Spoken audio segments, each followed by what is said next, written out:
بسم اللہ الرحمن الرحیم۔ السلام علیکم یو ٹی وی گلوبل کے ناظرین، میں ہوں آپ کا میزبان امان اللہ قائم خانی۔ امید کرتا ہوں کہ آپ سب خیر و عافیت سے ہوں گے۔ سعد حسین رضوی نے بالآخر عمران خان کی حمایت کا اعلان کر دیا۔ ایسی ہی خبریں آپ سب کے کان تک بھی پہنچی ہوں گی۔ آپ کو بھی سوشل میڈیا پر بہت زیادہ ویڈیوز ایسی سننے کو ملی ہوں گی کہ تحریک لبیک پاکستان کے امیر علامہ سعد حسین رضوی نے بالآخر پی ٹی آئی کے جو کارکنان جو اس وقت ان پر ظلم و ستم ہو رہا ہے، اور اسپیشلی جو ان کے ووٹ بینکس پہ ڈاکہ ڈالا گیا، اور اسپیشلی عمران خان کی حمایت میں بیان دے دیا ہوا ہے، سعد رضوی صاحب نے پاکستان تحریک انصاف کی حمایت کا اعلان کر دیا ہے۔ ایسے کلپس آپ کو بہت زیادہ اس وقت سنائی دے رہے ہوں گے، آج اسی ویڈیو پہ ڈسکس کریں گے۔ لیکن سب سے پہلے آپ نے یہ کلپ سننا ہے جو ہمارے ہی ایک دوست مبین بھائی نے سوشل پاکستان کے پلیٹ فارم پر علامہ سعد رضوی صاحب کا انٹرویو کیا اس لاسٹ ریلی میں۔ تو پی ٹی آئی کے حوالے سے سعد رضوی صاحب سے جو سوال کیا گیا، پہلے وہ سوال سنیں اور سعد رضوی صاحب کا جواب سنیے گا۔ صاحب کے ساتھ ظلم ہو رہا ہے، اس کے بارے میں کیا کہیں؟ میں نے کہا کہ جس کے ساتھ بھی ظلم ہو رہا ہے اس وقت، اور جب پہلے بھی کبھی ظلم ہوا ہے، ہم ہر ظلم کے خلاف۔ اگر ہم اپنا نظریہ پیش کراتے تو اس وقت کئی سیٹوں پر بناتے۔ ہم نے نظریے کا دیکھیں، آپ نے ایک کلپ سنا، یہاں پہ مبین بھائی نے جو علامہ سعد رضوی صاحب سے کویسچن کیا کہ کیا آپ جو ہے اس وقت جو پی ٹی آئی کے اوپر ظلم ہو رہا ہے اس حوالے سے کیا کہنا چاہیں گے، تو سعد رضوی صاحب نے وہی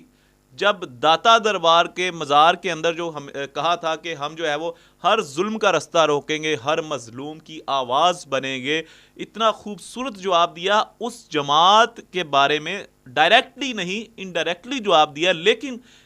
اگر میں ماضی کی بات کروں تو اسی جماعت کے بارے میں بات کیا جنہوں نے سانحہ یتیم خانہ کا ایک میدان برپا کیا، جب مسلمانوں کو روزے کی حالت میں شہید کر دیا گیا تھا۔ بھائی جان، تاریخ کا بدترین جو ہے وہ ظلم و ستم کیا گیا، تیزاب کی بارش برسائی گئی، اسٹیٹ فائر مروائے گئے، بدترین شیلنگ کی گئی، کارکنان کی کئیوں کی آنکھوں میں، کئیوں کے جناب سینے پھٹ گئے، کسی کے پاؤں میں گولی لگی، بدترین ظلم و تشدد کا جو ہے وہ برپا کر دیا گیا تھا میدان سانحہ یتیم خانہ میں۔ اور جب آپ ہر طرف جو ہے وہ گولیوں کی تھر تھراہٹ محسوس کر رہے تھے، اور اس کے بعد جو ہے وہ سعد رضوی صاحب اتنا خوبصورت جواب دیں، یار یہ ہوتے ہیں لیڈر، جس کے بارے میں خرم صاحب بھی ہمیشہ کہتے ہیں، جو میاں خرم صاحب ہیں، کہ لیڈر سعد رضوی۔ دیکھیں کتنا خوبصورت جواب دیا کہ میں جو ہے وہ ہر ظلم کے خلاف کھڑا ہوں، میں جناب ہر جو مظلوم ہے اس کی آواز بنوں گا۔ نہ صرف یہ بلکہ ایک اور کلپ بہت زیادہ وائرل ہو رہا ہے جس کے اندر آپ دیکھ سکتے ہیں کہ علامہ سعد رضوی صاحب ووٹنگ والے دن جب پی ٹی آئی کے کیمپ کے سامنے سے گزرتے ہیں تو پی ٹی آئی کا ایک ورکر خواہش ظاہر کرتا ہے کہ علامہ سعد رضوی صاحب میں آپ کے ساتھ ملنا چاہتا ہوں۔ تو سعد رضوی صاحب ایک لیڈر، ایک اتنی بڑی جماعت کے لیڈر، اگر بات کی جائے حقیقتاً اگر بات کی جائے تو میں سمجھتا ہوں اس وقت سب سے بڑی مذہبی اور سیاسی جماعت کے لیڈر ہیں علامہ سعد رضوی صاحب۔ کہتے ہیں کہ آپ رکیں، میں آپ کے کیمپ پر آتا ہوں۔ تو یہ تو ہوگی سعد رضوی صاحب کی محبتیں، چاہے وہ کسی بھی جماعت کے ورکر پر ظلم ہو رہا ہو، وہ پی ٹی آئی کا ہو، وہ جناب طاہر القادری کا جب ماڈل ٹاؤن سانحہ ہوتا ہے جہاں پہ جو ہے وہ گلو بٹوں کے معاملات ہوئے، تب بھی وہ تحریک لبیک پاکستان مذمت کرتی ہے۔ کوئی بھی مسئلہ ہو، کسی کے ساتھ بھی مسئلہ ہو، یہ جماعت ہمیشہ کھل کے سامنے آئی ہے۔ ایک بڑا اہم کویسچن